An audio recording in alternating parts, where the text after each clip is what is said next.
오늘입니다. 8명의 예비 후보가 4명으로 압축되는 날이 바로 오늘입니다. 저녁 7시에 발표가 되는데요. 김문수, 한동훈, 홍준표 이 3강 구도 속에서 마지막 한 자리를 누가 차지할지가 관심입니다. 후보들은 막판까지 긴장을 늦추지 않고 지지자들에게 호소했습니다. 영상 보겠습니다.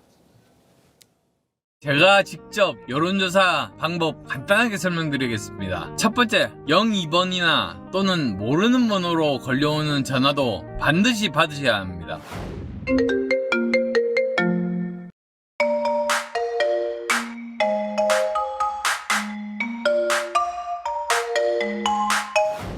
(4월 21일) (22일) 월요일 화요일 모르는 전화 꼭 받아주셔야 됩니다. 지지하는 정당은 국민의힘.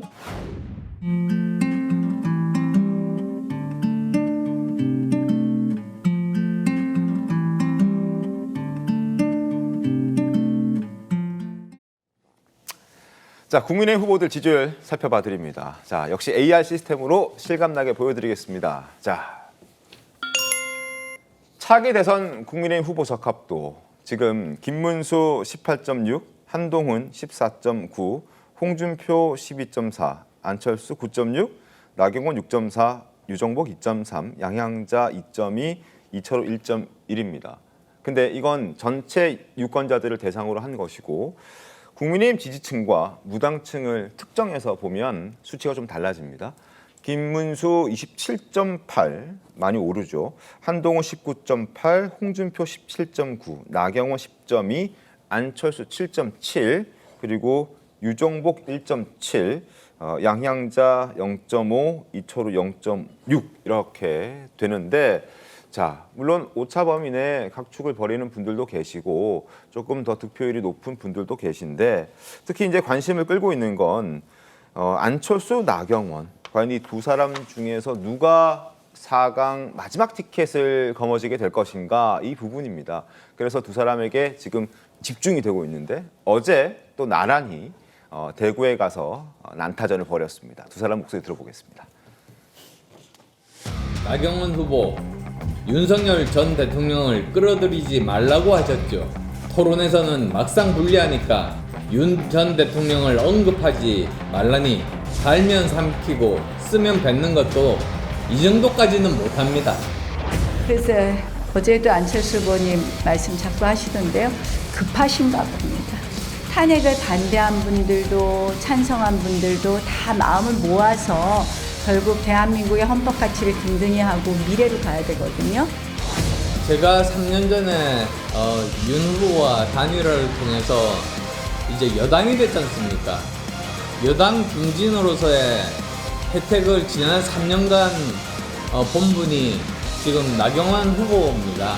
오히려 저한테 고맙다고 말씀하시는 게 그게 순서죠. 경쟁력 조사를 보면 우리가 소위 그냥 중도층한테 마치 더 인기 있을 것 같은 HU 후보나 AU 후보보다 높다는 점을 말씀드립니다.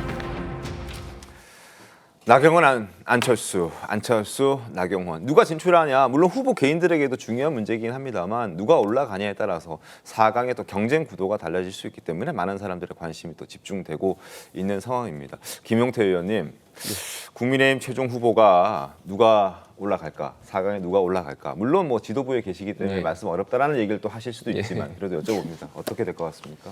글쎄요, 저도 뭐 알 수가 없는 것 같습니다. 저희도 지도부에서도 뭐 여러 가지 이야기를 하지만 전혀 예측하기가 좀 어려운 상황인 것 같고요. 네.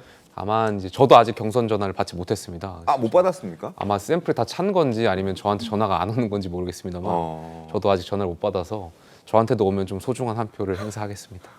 누구한테 행사할지 여쭤봐도 괜찮습니다. 노코멘트 하겠습니다. 노코멘트 하겠습니다. 알겠습니다. 자, 그리고 지금 아까도 제가 말씀을 드렸지만 최종 후보에 누가 갈지에 따라서 그러니까 지금 3강은 정해져 있다라고 많은 사람들이 보고 있지 않습니까? 한동훈 후보, 김문수 후보, 그리고 홍준표 후보 이렇게 세 사람은 정해졌다라고 평가를 많이 하고 있습니다. 여기에 이제 이중으로 평가받고 있는 안철수, 나경원 두 후보인데 안철수 후보가 들어가게 되면 이제 탄핵 찬성, 탄핵 반대의 2대2 구도가 되게 되고 그리고 나경원 후보가 들어가게 되면 이 찬반과 탄핵 찬성과 반대의 후보가 3대1 구도가 되는 겁니다. 이게 이제 나중에 최종 후보 선택에도 영향을 줄 수 있기 때문에 많은 사람들이 관심을 갖게 되는 것인데 윤기찬 변호사께서는 이게 어떻게 될까요? 3대1 구도, 2대2 구도, 최종 후보 선택에 얼마나 영향을 좀 줄 수 있겠습니까?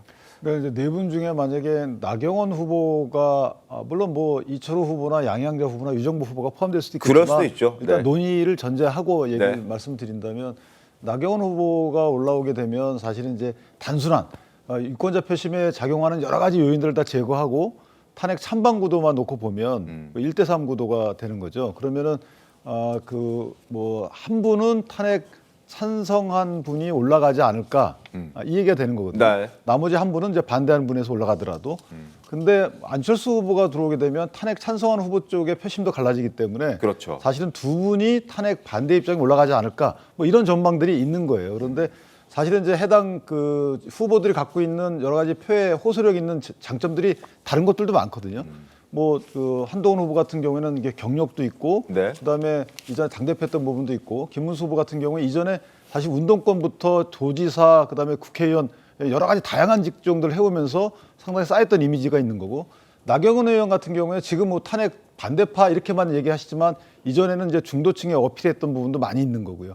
그다음에 안철수 후보 같은 경우에는 이제 뭐 여러 군데를 넘나든 이런 표심에 대해서 부정적일 수 있겠지만 한편 보면 꾸준히 정치권에서 또 본인의 역할을 해 오신 분이고 자 이런 여러 가지 장점들에 대해서 유권자들이 어떻게 보는지에 따라서는 또 다른 구도가 형성될 여지가 있기 때문에 너무 단순한 구도로만 볼 것은 아니다. 그러나 한편 보면 나경원 의원의 경우에는 1인 1표제이기 때문에 그게 변수인 거죠. 네. 유권자가 1인 1표제라서 전략적 투표를 하지 않는다면 상대적으로 안철수 후보가 유리할 가능성도 없지 않아 있어요. 알겠습니다. 궁금합니다. 오늘 저녁 7시 어떤 결과가 나올지.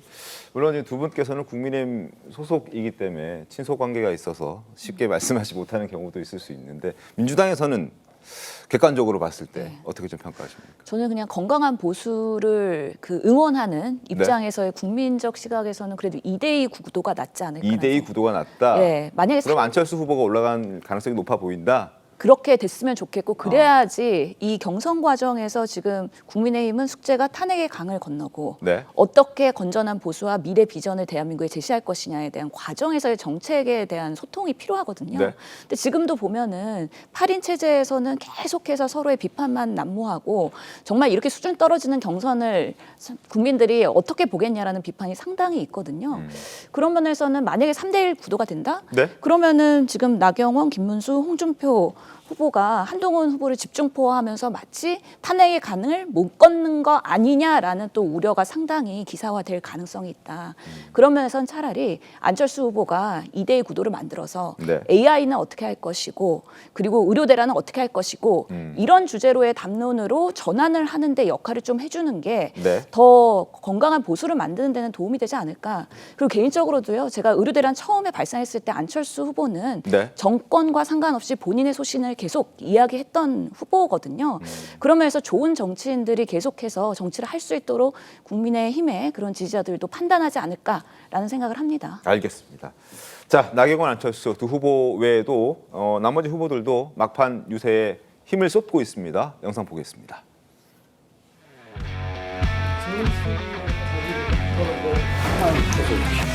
일찍 해야 되는 지금 초파일 바쁘실 건데 시간 내주셔서 감사드립니다. 아까도 그 대후보께서 오신다니까 만나요.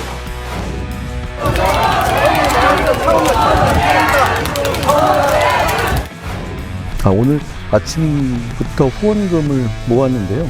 후원금의 총액이 거의 30억에 달하잖아요. 앞으로 쓰지 말아야 되겠다. 욕심내지 말자 이렇게 생각해요. 저에게 짐을 주시는 거라고 생각해요. 그 무게를 느끼면서 좋은 정치를 하겠다는 약속을 드립니다.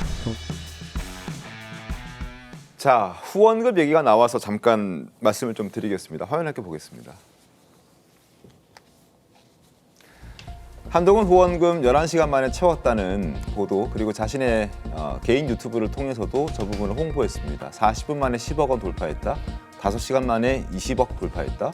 그리고 11시간 만에 후원금 법정 한도 다 채웠다. 그리고 강조했던 부분이 10만 원 이하 소액이 94%다. 그러니까 많은 사람들의 지지를 받고 있다라는 부분을 한동훈 후보가 이제 강조를 하기 위해서 저런 메시지를 냈습니다. 윤기찬 변호사님, 다른 후보들은 저 얘기가 안 나오는 걸 보면 아직 안 모아졌다고 봐야 되는 건가요? 저렇게 시도를 안 했을 수도 있고요. 시도를 안 했을 수도 또 있다. 안 모아졌을 수도 있고. 근데 저렇게 이제 한동훈 후보가 저 부분은 본인 PR을 잘한 거죠. 저렇게 쪼개서 그다음에 네.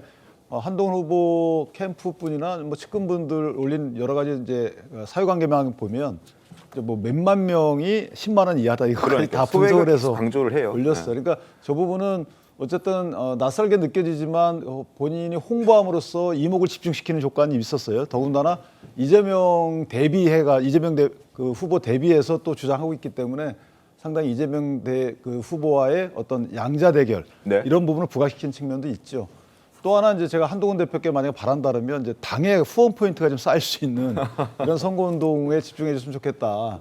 당이 이제 사실은 민심을 얻어가는 이런 측면에서 아무리 당이 지금 민심에 만약에 등지고 있거나 네. 비판을 받는다 하더라도 이 부분을 계속 보완해주고 또는 당을 긍정적으로 변화시켜주고 이런 것이 개혁적인 측면만이 아니고 네. 이 선거운동 과정에서 각 후보의 멘트에서 또 나오는 거거든요. 그런 부분도 좀 조금 더 신경 써주시면 더 좋은 활동이 되지 않을까 이렇게 생각합니다.